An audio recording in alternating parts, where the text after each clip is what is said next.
Good morning, student. Today we'll see our remaining part of objective.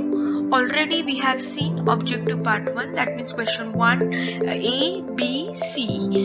Now we'll start from D. If you have not watched my first video of objective, please watch that one and then come to this video. Okay, so we'll start the question D. Everything is given in textbook. I have taken this all from the textbook. Find the odd one. This is a new question in the board because इसके पहले कभी board ने ये ऐसे तरीके का question नहीं पूछा था, but in your new syllabus they added this new types of question, but actually we all are aware of this question. हमने ये फर्स्ट स्टैंडर्ड सेकंड स्टैंडर्ड में भी पढ़ा है कि ऑड मैन आउट हमें बाहर निकालना है, जो इसमें से आइटम अलग है वो हमें क्या करना है, अलग लिखना है. So see here we have to find out the first similar rules or regulation. इसमें से क्या similar है इसमें? See here, general reserve we are supposed to write in liability, creditors we are supposed to write in liability, machinery we write asset, and capital again we write the where liability side. So this 1, 2 and these 3 items we write liability side. So what is the difference? See here, this one is a different one, machinery, so our answer will be a machinery. So here आपको समझने के लिए मैंने highlight किया है, but don't highlight it, you have to write here. Write the answer machinery. Okay, you have to write the spelling machinery. Then next one is a decrease in the furniture, patents write off, increase in the bills payable and RDD write off. अगर आप ध्यान से सोचोगे तो ये सब item हम कहाँ पे लिखते थे? Yes, revaluation we have to write here. So decrease, that means loss in the furniture, so we write debit side. So हम लोग revaluation के debit side लिखते थे. Patents write off, again we write debit side. Then increase in the bills payable. Now if bills payable increase, that means tension increase, so again we'll write this where revaluation debit. RDD write off, RDD write off किया है, that means this is a indirectly income for the firm, so this we are supposed to write credit side. So this 3 item will write debit side, but this one is right credit side. So odd man इसमें कौन है? RDD return off. Okay, it's very simple, no more explanation needed. अगर आपने अच्छे से किया होगा theoretical part, practical problem, तो ये आसानी से आंसर दे सकते हो. The next one is a super profit method, valuation of method, average profit method and fluctuating capital method. Now see a simple answer है, capital method, these all are the goodwill method. सी आपने सुना है super profit method, valuation method, average profit method, ये हमने admission में calculate भी किया है. So this is a fluctuating capital method, ये अलग है. फ्लक्चुएटिंग कैपिटल मतलब वो टाइप्स वाला है, फिक्स कैपिटल मेथड है fluctuating capital method. If you remember ये भी एक्सप्लेनेशन दिया है मैंने कहीं ना कहीं वीडियो में. ओके, सो इसमें से ये अलग है. So just you have to write the answer. Will move to the next. Yes, calculate the following. Here we need to calculate the answer. Now अभी तक तो पेपर पैटर्न दिया नहीं है कि कितने मार्क्स के लिए ये आएगा calculation, either if it will come for 1 marks और 2 मार्क्स. जैसे ही आता है नोटिफिकेशन हमें समझ में आ जाएगा और मैं आपको बता दूंगी. ठीक है, for a time being we consider it will come for 2 marks. So first read. A and B are the partner in the firm sharing profit and loss 1:1. C is admitted. A surrender 1/4 share and B surrender 1/5 share in the favor of C. Calculate the new ratio. देखो ये वाला जिसमें कहा star mark here. सो अभी भी एक बार भी question में, प्रैक्टिकल क्वेश्चन में ये ऐसे नहीं पूछा था. इसका मतलब क्या है कि A B are the partner, they decided to take the C as a new partner, but उसके लिए उन्हें क्या करना पड़ा, उनको अपना कुछ रेशियो सैक्रिफाई करना पड़ा, सरेंडर करना पड़ा. तो 1/4 ये किसने सरेंडर किया? ए ने. और बी ने अपना रेशियो कितना सरेंडर किया, मतलब दिया 1/5. तो इसका कैलकुलेशन देखो, ध्यान से देखो, 3-4 टाइम्स प्रैक्टिस करो तो आपको समझ में आएगा. So the old ratio is given. पहले इंफॉर्मेशन क्या क्या दिए है ये हम लोग देखते हैं. So old ratio is given, so we can find out sacrifice ratio. See sacrifice ratio कैसे फाइंड आउट करना है? A ratio and B ratio. Here already they have given 1/4 कि सरेंडर किया है. एक्चुअली उनका ओल्ड रेशियो 1 था that means 1/2, और उन्होंने उसमें से कितना सरेंडर किया 1/4. सो ये फॉर्मूला याद रखो, it comes 1/8. Same about here again, old ratio कितना था 1/2, उसमें से कितना सरेंडर किया बी ने 1/5. So will write here 1/5. So it comes 1/10. सो इस तरह से हमें क्या मिला है, सैक्रिफाई. इसने इतना सैक्रिफाई किया है और बी ने इतना सैक्रिफाई किया है, तो दोनों ने मिला के सी के लिए कितना सैक्रिफाई किया है 18/80. सी प्रैक्टिस करो यहाँ से, ठीक है. इसका सैक्रिफाई ऐड करो, इसका बी का ऐड करो, इसका मतलब ये दोनों ने मिला के सी के लिए कितना सैक्रिफाई किया 18/80. मतलब सी का रेशियो कितना है 18/80. अब ये कैलकुलेशन आता है और मैंने ऑलरेडी सिखाया है मेरे स्टार्टिंग के एडमिशन के वीडियो में. Okay, so the next step is, now we have to find out the new ratio. So अब ये फॉर्मूला याद करो न्यू रेशियो का. So old ratio minus sacrifice ratio. तो हमारा old ratio already we have given. So old ratio minus a ने कितना sacrifice किया 1/8. तो अभी फिलहाल a का रेशियो कितना है 6/16, क्योंकि पुराना ये था, ठीक है. लेकिन उसमें से उसने कुछ हिस्सा अपना सैक्रिफाई किया. कितना किया 1/8. ये कहाँ से मिला हमें, यहाँ से मिला, हमने अभी किया. so, कैसे फाइंड आउट करना है ये भी मैंने आपको बताया, कितना सरेंडर किया इन टू ओल्ड रेशियो, ठीक है. आई नो थोड़ा सा डिफिकल्ट है, लेकिन आप 4-5 बार प्रैक्टिस करोगे या एग्जाम के वक्त भी प्रैक्टिस करोगे ना, तो आपको फ्रेश याद रहेगा, ठीक है. ये अभी तक प्रैक्टिकल क्वेश्चन में ऐसे पूछा ही नहीं है उन्होंने, एंड आई होप कि ये नहीं आए आपको प्रैक्टिकल क्वेश्चन में, लेकिन फिर भी भरोसा नहीं क्या पूछेंगे. सो बी रेडी और ये प्रैक्टिस करो, आ जाएगा आपको 1-2 बार प्रैक्टिस करने से. ओके, सो ओल्ड रेशियो, तो अभी ए का न्यू रेशियो हो गया 6/16. Same about B ratio, again B का रेशियो ओल्ड रेशियो था 1/2, बट अभी हमें पता चला कि उसने सैक्रिफाई कितना किया 1/10. तो एक्चुअल में अब करंटली जब न्यू फर्म स्टार्ट होगी तो बी का न्यू रेशियो क्या होगा 8/20. So now we got all old new ratio. See here, हमें ए का मिल गया, हमें बी का मिल गया, और सी का तो हमें यहीं पे मिल गया था, सिंपल सी का, ठीक है. So will get the new ratio. अब इसको हमें क्या करना है, सॉल्व करना है. So answer is 30, 32, 18. So final इनका न्यू रेशियो है 15:16:9. इसको और छोटा फॉर्म नहीं कर सकते. आई नो टेक्स्ट बुक में आंसर रॉन्ग दिया है, that is a totally printing mistake, ठीक है. आप चेक कर सकते हो, कोई और सोर्स से आप देख सकते हो, ठीक है. So this is a perfect 100% correct ratio, so don't worry, यही फॉलो करना है आपको. टेक्स्ट बुक में एक सॉल्व वन भी करके दिया है, आप वो भी टैली कर सकते हो और चेक कर सकते हो कि ये करेक्ट है या नहीं. ये हमने क्यों फॉलो किया, देखो फिर एक बार, ये हमने ये क्यों फॉलो किया, because here they have not given new ratio of C. हमें यहाँ पे बोला कि आप फाइंड आउट करो. इसके पहले बैलेंस ऑफ वन वगैरह अगर आप याद करोगे वो वाला रेशियो, तो उसमें वो क्लियर कर देते थे कि न्यू रेशियो सी का ये होगा, तो हमें आसान जाता था. लेकिन यहाँ पे शुरुआती हमें क्या करनी है कि पहले सी का फाइंड आउट करो कि भैया सी का न्यू रेशियो कितना है. सी का मिलेगा तो ही आगे हम सब कैरी फॉरवर्ड कर सकते हैं. ओके, सो सी का फाइंड आउट करने के लिए पहले हमें ढूंढना पड़ेगा कि ए और बी ने कितना सैक्रिफाई किया. फॉर एग्जाम्पल ए ने 2 चॉकलेट दिए, सैक्रिफाई किए, बी ने 3 चॉकलेट सैक्रिफाई किए, किसको किए सी को, तो सी का रेशियो क्या हो गया 5, ठीक है. सो हियर वी ऐड, बार बार ये वीडियो देखो आपको आ जाएगा. Now will move to the next. Sanika and Radhika are partner and their profit sharing y:1.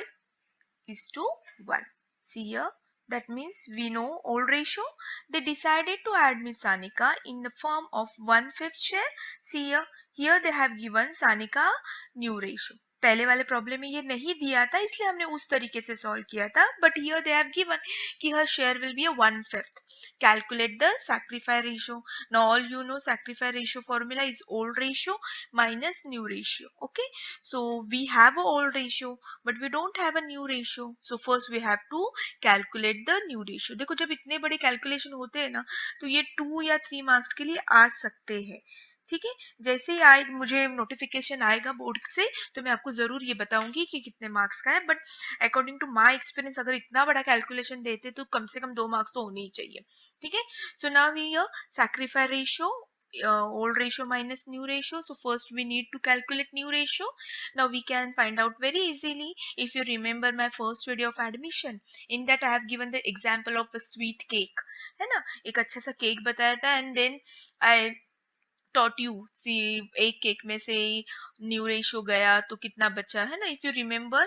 और अगर वो वीडियो नहीं देखा तो प्लीज वो एक बार वीडियो देखो तो ये समझ में आ जाएगा। So first it's time to calculate Anika and Radhika new ratio.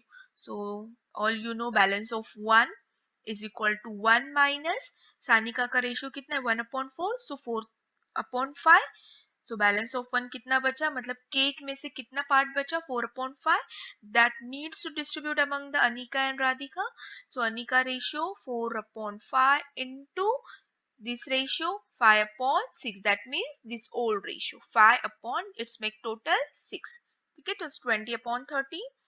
then same about Radhika 4/5, that means this balance we have to take down into her old ratio was 1/6. Why 6? Because this total makes 6.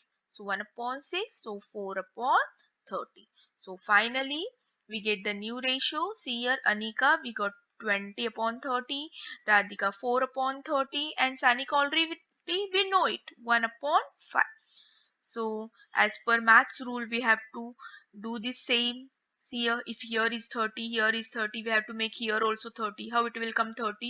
Of course, by multiplying by 6. So यहाँ पे 6 है.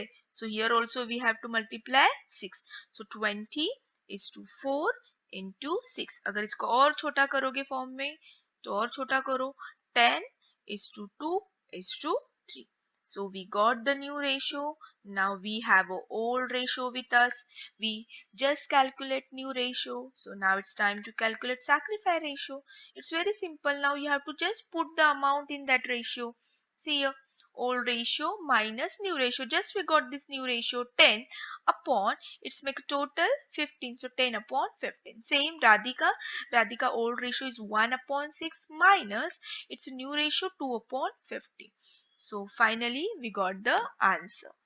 I hope आपको ये समझ में आया है। अगर आपने प्रैक्टिस किया है तो डेफिनेटली आपको समझ में आएगा। ओके, सो सी पहले वाली अभी जो हमने फर्स्ट की मेथड की और अभी जो की इसमें फर्क क्या था, यहाँ पे उन्होंने न्यू रेशियो दिया इसलिए आसानी से ये हमने सब सॉल्व किया, लेकिन वो वाले प्रॉब्लम में वहां पे उन्होंने न्यू रेशियो दिया ही नहीं था। तो सबसे पहला काम हमारा था कि find out the Sanika's new ratio. Once we get the Sanika ratio we find the Anika's and Radhika's new ratio. Okay, so will move to the next. So finally और इसको छोटा करके इसका आंसर आता है 5:1. Okay, again this is also very simple. Pramod and Vinod are partner, their ratio, this is old ratio, after admission their new ratio. Thank God now here they have given old ratio as well as new ratio. यहाँ पे कुछ भी calculate नहीं करना है, just we have to put the amount in this formula. So Pramod capital C here. Old ratio Pramod was 3/5 minus new ratio we know 4/, it's make a total 9. It's very simple. ऐसी calculation आना चाहिए, very easy. So finally our ratio is 7:3. So no more explanation need. Already they have given this both information, so it is easy to calculate. पहले वाले problem में क्या था, ये दिया था, जस्ट अभी हमने जो देखा सानिका का एग्जांपल, ये तो दिया था बट ये नहीं दिया था, तो पहले हमें ये फाइंड आउट करना पड़ा और फिर उसके बाद हमने ये किया। बट यहाँ पे तो ऑलरेडी उन्होंने क्या दिया था, हमारे सामने प्लेट ही रख दी। They have given old ratio as well as new ratio, so it's very easy to calculate. Will move to the next. Yes, answer the following. Now answer the following अभी तक था कि 1 मार्क्स था, ये सब आंसर द फॉलोइंग, ठीक है। सो अभी भी हम यही कंसिडर करेंगे कि 1 मार्क ही होगा। Here you have to write 1 sentence और 1 line. Most of the time most students rote lots of like a paragraph, और पैराग्राफ लिखो या 1 लाइन लिखो, you will get 1 marks only. So don't waste time in writing this question because we have to solve many more questions in our question paper. So अगर आप इसमें ही वक्त डालोगे, because this is not a OC or economics paper, you have to write a half an page answer. Okay, so write one answer. See how I am giving here. What is the revaluation account? It's very simple. At the time of reconstitution, asset and liability are revalued. The change in the value of asset and liability in revaluation account or profit and loss adjustment account. Only one or two lines you have to write. ये नहीं लिखा आपने profit and loss तो भी चलेगा. अगर आपको लिखना है तो लिखो, otherwise you stop here only. The change made in the value of asset and liability recorded in revaluation account. Simple. See, you will get 1 marks. So पूरी कहानी नहीं लिखनी है. Okay. Next one, what is the reconstitution of partnership? बार बार मैंने practical problem में सिखाते वक्त बोला था, change in the agreement among the partners which lead to change in relationship between the partners and also share profit and loss. This is called reconstitution. Reconstitution मतलब क्या? फिर से बनाना. मतलब क्या कि change in the agreement. Of course, if someone comes or someone goes, definitely there will be a change in the profit and loss ratio. The relationship will get changed. So of course this is called reconstitution of partnership. You can write your own word also, but make a limitation of your answer. Next, what is a new why is a new partner admitted? Because to bring the capital, to bring his knowledge, experience, his share of goodwill. ये तो हम दोनों ने देखा ही है कि capital and goodwill तो of course he bring. उसके साथ वो क्या करता है? Cherry on the cake, knowledge भी शेयर होता है, एक्सपीरियंस भी शेयर होता है. अगर वो बहुत एक्सपीरियंस पर्सन होगा, so that will be useful for the business. So only we have to write this 4. Okay. Now next is what is the sacrifice ratio? The ratio in which all partners sacrifice their share of profit or loss is called sacrifice. See, only one line you have to write. What do you mean by raising the goodwill at the time of admission of new partner? अब ये थोड़ा सा मुश्किल है, but you can write new partner does not bring his share of goodwill. So old partners measure the goodwill of the firm.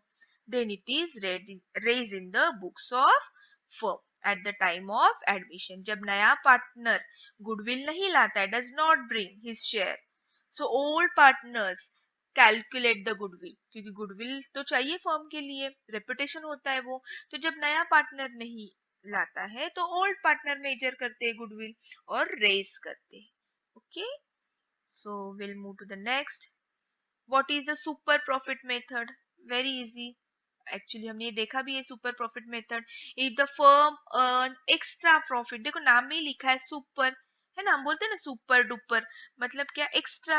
If the firm earns extra profit then the normal standard, मतलब अगर सालों साल में profit मेरा 2 लाख है या 250 है, I am playing between only 2 lakh and 2 lakh 15, but suddenly I got 5 lakh profit due to circumstance, कुछ हो गया, ऐसे कुछ सरकमटेंस चेंज हो गया and suddenly I got the profit more than the normal. So this is called extra profit. This is called super profit. Okay, because of the reputation of the firm. See, जैसे जैसे अपने firm का नाम होता है तो हमारा profit income automatically increase होता है, क्योंकि लोग ब्रांड देखकर लेते खरीदते हैं. Okay, so super profit can be consider on the base of calculation of goodwill. आपने इतना भी लिखा तो भी चलेगा. Okay, if the firm earns extra profit than normal standard profit, this is because of reputation of the firm. This is called super profit method of calculation of goodwill. Okay, या ये भी लिखो. So super profit can be considered as a base of calculation. एक line लिखने में hardly it will take 1 minute. 1 minute भी नहीं, उससे कम लगेगा हमें टाइम. ठीक है. So next one, when is the ratio of sacrifice calculate of distribution? कब sacrifice करते? Of course, sacrificing ratio is computed during the time of admission. इसमें कुछ है ही नहीं answer. What is the treatment accumulated profit and loss? बोलो.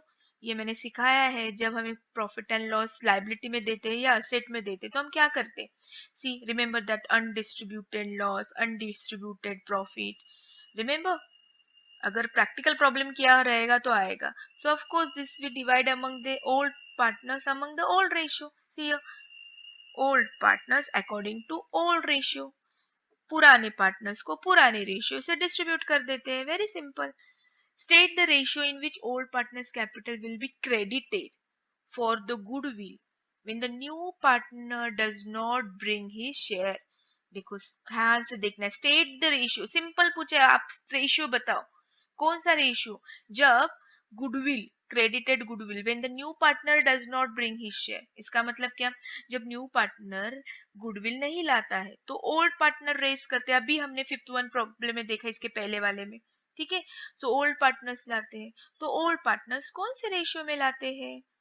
सी very simple, old partner old ratio में लाते. देखो जानबूझ के मैंने यहाँ ब्लैक में बताया है.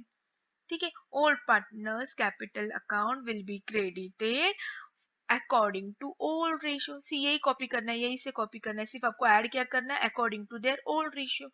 ओल्ड पार्टनर है तो ओल्ड रेशियो से ही करेगा. यहाँ पे जैसे हमने किया है accumulated profit we distributed among the old partner according to old ratio. Done. So बहुत बार ना क्वेश्चन में ही आंसर होता है, वो जस्ट हमको फाइंड आउट करने की जरूरत होती है, तो ध्यान से पढ़ना है आपको. Next one, what does the excess of debit over credit.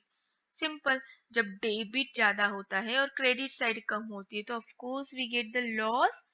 C revaluation account, if you remember excess of debit, revaluation account is a nominal account. Debit the expenses, अगर एक्सपेंसेस साइड ज्यादा होगी देन द क्रेडिट, तो ये तो common sense है, general knowledge है. जब expenses खर्चा ज्यादा होगा इनकम से तो उसे हम क्या कहेंगे, ऑफ कोर्स लॉस कहेंगे.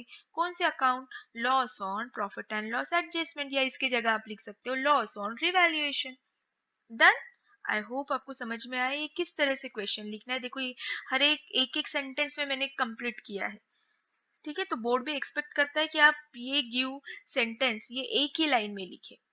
So next one, okay, this is also new calculation. इसके पहले बोर्ड ने नहीं पूछा था, ये भी एक नया सिलेबस में ऐड किया है, but it's very easy if you know the formula, if you know how to calculate goodwill, how to calculate normal profit, ये आप लिख सकते हो.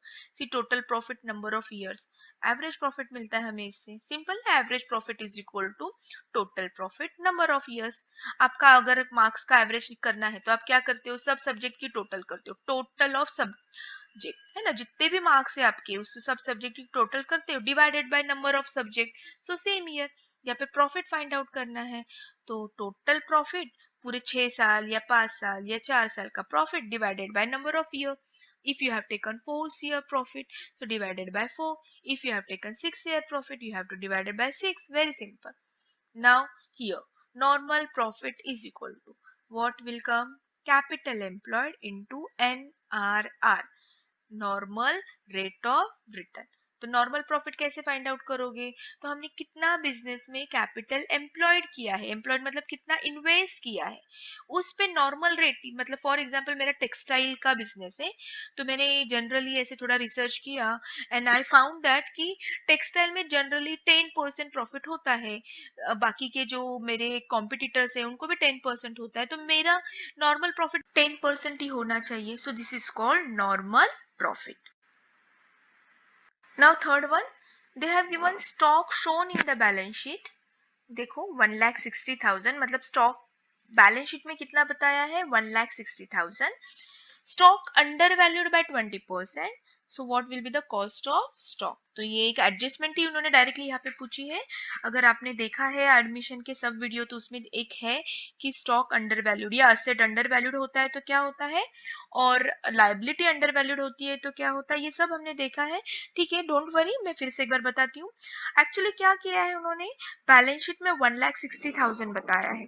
ओके, बट जो बताया है वो गलती से by mistakenly they have recorded under valued by 20%. Actually 100% बताना चाहिए बैलेंस शीट में, but they said only 20% under value. So actually they show 80%, but we need 100%.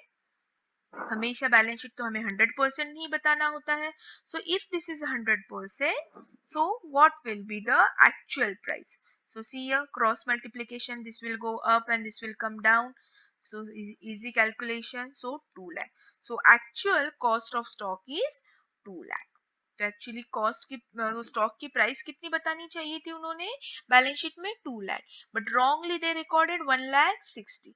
तो कितना उन्होंने कम बताया, अंडर कितना बताया, undervalued, it's a 40,000. Got it. If they say stock is under valued by 10%, तो 10% कम बताया है, मतलब यहाँ पे आना चाहिए था 90%. ओके, यहाँ पे होता था 90%. See if they said stock is under valued by 50%, तो यहाँ पे आना चाहिए था 50%, but finally as per rule we have to write in the balance sheet correct amount. गलती से गलती हो गई, लेकिन वो गलती हमें कैरी फॉरवर्ड नहीं करनी है. So here we have to make correction. So instead of this 1,60,000 in new balance sheet it will come 2 lakh. अगर आपको याद रहेगा, प्रैक्टिकल प्रॉब्लम अच्छे से सॉल्व किए होंगे, तो ये आपको याद आया होगा क्या है. ओके, आई होप आपको सब समझ में आया है. I have completed from A to G, whatever they ask in the textbook I have completed all. So like कीजिए अगर पसंद आया तो, और फ्रेंड्स के साथ जरूर शेयर कीजिए. Okay, so thank you so much. Have a nice day. Bye bye.